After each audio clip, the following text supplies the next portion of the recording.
Hello everyone and welcome to another really awesome game from round 3 of the 2021 FIDE World Cup. It's Michal Krasenkow versus Praggnanandhaa, and both of them already defeated two very strong opponents. Krasenkow defeated Sebenik and Kirill Alexenko. We've checked out his victory over Alexenko, and Praggnanandhaa defeated Bersamina and Sargsyan. Now this is game 2 of their classical match. First game was won by Praggnanandhaa, and this game a lot of you have requested because it's really crazy. So let's just enjoy it, and then we're gonna see what happens. And in case you're wondering, Krasenkow has been playing chess his entire life, and he's 42 years older than Pragu here. So quite a clash of generations. Without further ado, first move is knight to f3 by Krasenkow, going for the Areti opening. We have d5, d4, knight to f6, and now c4, just going for a standard queen's pawn opening. And now Praggnanandhaa captures on c4. He plays d captures on c4, going for the queen's gambit accepted variation, knight to c3, and now a6. So now black, of course, wants to play on the queen side with b5, and white will grab more space in the center with e4. We have b5 and e5 now, attacking this knight. We have knight to d5 and a4 now, challenging the structure.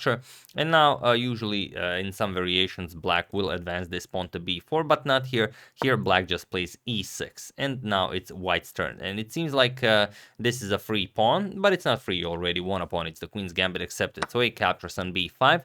You cannot capture back, as rook captures rook would happen. So instead we have bishop to b4 now with a double attack on the knight here, and queen to c2, just defending this, and now knight to b6. So if white were to capture on a6, that doesn't really do all that much. Just knight captures, you simply help black develop.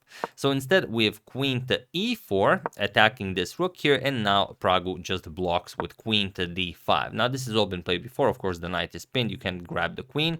Queen to g4, now attacking the g7 pawn, and now a captures on b5, now opening attack towards the white rook here.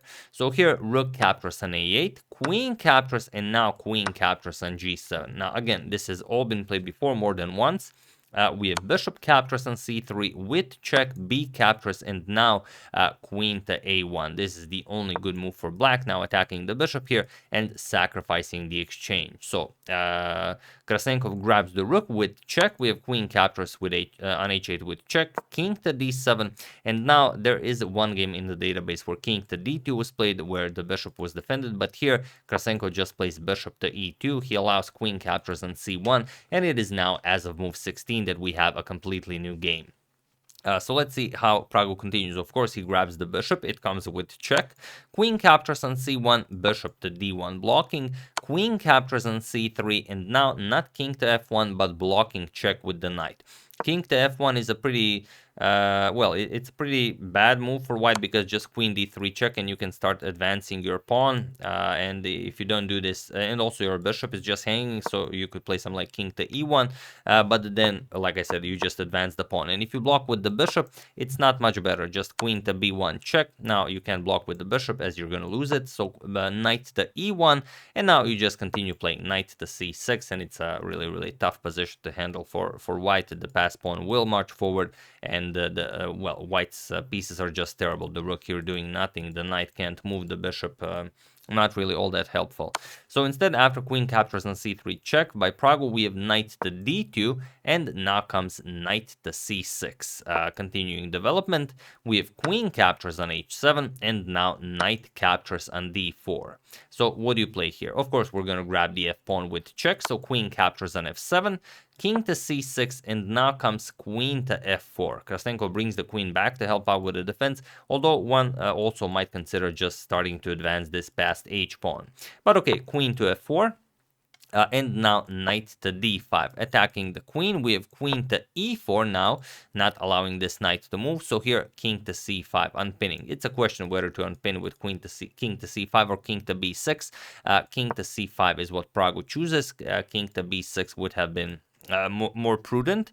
But now white starts advancing his pawn. We have h4 and now bishop to b7, now threatening all sorts of nasty discoveries, but just h5. Here he says there's nothing that scares me here.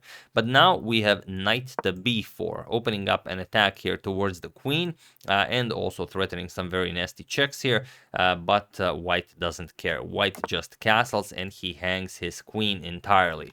But not really. If you capture the queen, you lose the game, because if bishop captures queen, then we capture back with check, and also there's a nice royal fork here. King b6, we're gonna capture the queen, and now we're up a whole rook. So of course, completely winning for white. So instead, after castles, Pragg now grabs the knight here, queen captures on d2, and now queen captures bishop on b7. We have knight to d5, and now comes h6, continuing to advance this passed pawn, because you can't capture. If you capture, then, well, you just lose the game. Now comes queen to a7 with check, and how do you block this? If you move the king, you lose the knight here, so that obviously doesn't work, and if you play knight b6, just queen captures on c7 check, and now you lose this knight. So not possible to capture the pawn. So here Pragg starts advancing his own passed pawn. We have c3, but now h7, threatening to bring another queen into the game. So queen to h6, stopping this, and only now queen to a7 with check. We have king to c4, and now one might expect in a crazy position such as this one to see queen a2 check, king goes back, queen a7 check, king goes back, and here we might have a nice repetition of moves, but Pragg already won the first game, and Krasenkow cannot allow to draw this game, otherwise he's out of the FIDE World Cup. So here he plays bishop to g4, and this doesn't do all that much for him, but it keeps the game going. So what's happening here? Pragg says, all right, thank you for the free tempo. I'm just going to advance my pawn to c2. Already I'm threatening to bring a queen into the game because my queen is covering the c1 square. So now queen to a2 with check, and now king to b4. Here, king to b4 allows white a lot more maneuvering space. King to d3 would be pretty much an instant win for black, but it's really, really hard to see everything. Problem is, after queen to a3 check, we're going to block knight to c3. And now after we play a move like rook to e1 or something, then black has this very strong b4 move. So this could be something that, eluded black while considering this variation. And now, of course, if you capture, then you're no longer covering the c1 square, and black just brings a queen into the game. So here we would have to queen our own pawn, and only after the queen moves, now we're going to play queen captures on b4. Now, okay, the rook is enough to guard this square, but now queen captures on e5. And now, again, you're attacking the rook. There's no better move than to capture the queen. And after you capture, we just bring a queen into the game with check. King h2, and now queen to f4 check will win this rook here, and now of course black is completely winning. So that's kind of the idea. King to d3 is extremely strong here. Pragg went king to b4, and it's still a better position for black, but white has some more maneuvering squares. So queen to b2 with check, king to c4, and now rook to e1. And what do you play here? Well, here the only good move for black is queen captures on h7. The thing is, after this, it doesn't seem like white has a good continuation. If you try some tricky moves like bishop to e2 check, hoping that maybe knight captures, and then you can maybe capture and then capture here. The problem is black just moves, and after queen to a3 check, king b6, and well, black keeps his passed c-pawn, and it will be enough for a victory. So instead, after rook to e1, Pragg did not capture. He played knight to f4, but this is, this is just enough for white to win the game. Here, h8 was played. Krasenkow brought a queen into the game. Now, of course, you have to capture this, but now comes rook to e4, and this is the move that Pragg must have missed because it's the only winning move, and there's simply no way to defend the knight. This knight is attacked twice, and this knight also attacked by the rook. You can't go here, the bishop covers that, there's a pawn here, so you can defend like this. Not much for Pragg to do here. He played c5, but now rook captures on f4. We have queen captures on e5, but now queen captures on c2 with check. The knight, of course, is pinned. King d5, and now comes queen to d2. And now, okay, you're up a rook, but black has some very scary passed pawns here. So Pragg, of course, will start pushing them. So c4, but now there are many, many ways to continue this game. White is pretty much winning in all the lines, but Krasenkow chooses the absolutely, simplest one, and that is just to trade everything off. You're up a bishop, there's no point in complicating. Queen captures, and now not capturing right away, but first the tricky bishop captures on e6 check. Now, of course, the king cannot capture as the queen would fall, so king c5, and now we trade queens. Captures, captures, and now white is up a full piece. And of course, he plays g4. Now he's starting to advance his passed pawn. Praggu plays king to e5. Now bishop to f7. We have king to f4 attacking the g4 pawn. But here, Krasenkow just played f3, defending his pawn. And he was in this position that Praggu resigned the game, as there is nothing more to be done here. The problem is, once you start advancing the pawns, it's all over. You can't push this pawn because this pawn falls. And if you advance this pawn, just bishop to b3.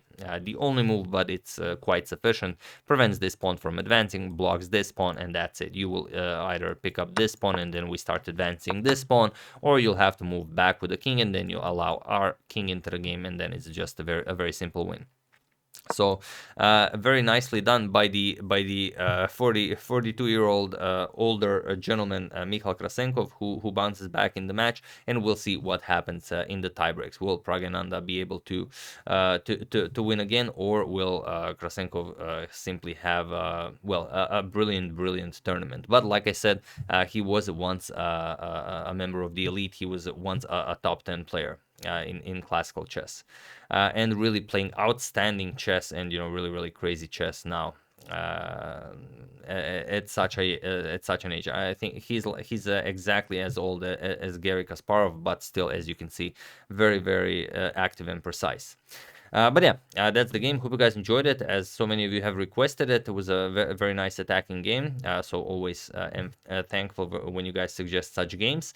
I would like to thank Keen Long Yu, an anonymous person, KD Nuggets, Hey Kovernetsky, and happy birthday to JJ from PP for your contribution to my channel. Thank you a lot, I really appreciate it. As usual, you can check 2 of my previous videos here. Thank you all for watching, and I will see you soon, continuing the coverage of the FIDE World Cup, checking up on your wonderful suggestions and whatever else happens in the chess world. Thank you all. I will see you soon, and have an excellent rest of your day.